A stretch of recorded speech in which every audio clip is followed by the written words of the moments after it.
ইদানিং দেখছি কিছুদিন ধরে কিছু একটা কোনো একটা দল সে বালি বেলু লিলুয়ার মানুষকে সঙ্গে না নিয়ে বাইরে থেকে কিছু অসামাজিক তত্ত্বকে নিয়ে বালির সন্ত বালিকে অশান্ত করার একটা প্ল্যানিং চলছে।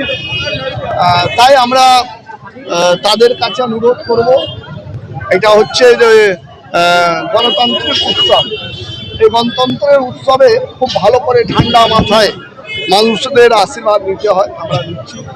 তারা যেন বাইরে থেকে লোক নিয়ে এসে আমার বালিকে, আপনার বালিকে, প্রাণের বালিকে অশান্ত না করে, এই আগ্রহ থাকবে, আমার অনুরোধ থাকবে।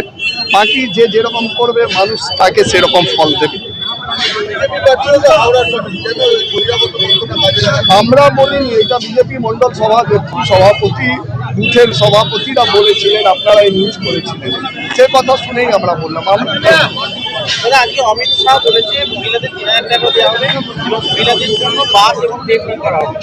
দিল্লিতে তো উনি বলেছিলেন, ওই মুখ্যমন্ত্রীটাও আসছেন এখানে, দিল্লিতে বলেছেন। কতদিন আগে গভর্নমেন্ট হয়েছে দিল্লি জানেন তো, মহিলা মুখ্যমন্ত্রী রেখেছেন, টুকরি করেছেন, আমাদের ভালো জিনিস দিতে পেরেছেন, দিয়েছেন।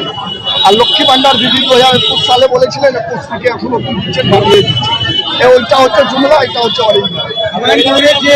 অমিত শাহ বলেছেন, তার দলেই তো নেত্রীরা বলছে যে লক্ষ্মী ভান্ডার বন্ধ করে দেবে। জয় বাংলা, জয় বাংলা। বলুন, ওর দলের নেত্রীরা বলছে লক্ষ্মী ভান্ডার বন্ধ করে দেবো আমরা।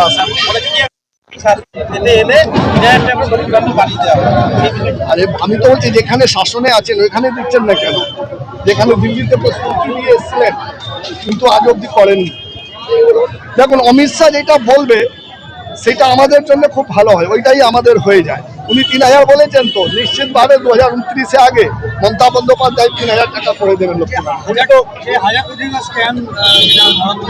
হুমায়ুন কবির, হ্যাঁ, এটা তো আমরা অনেকদিন আগে থেকে বলছিলাম। এই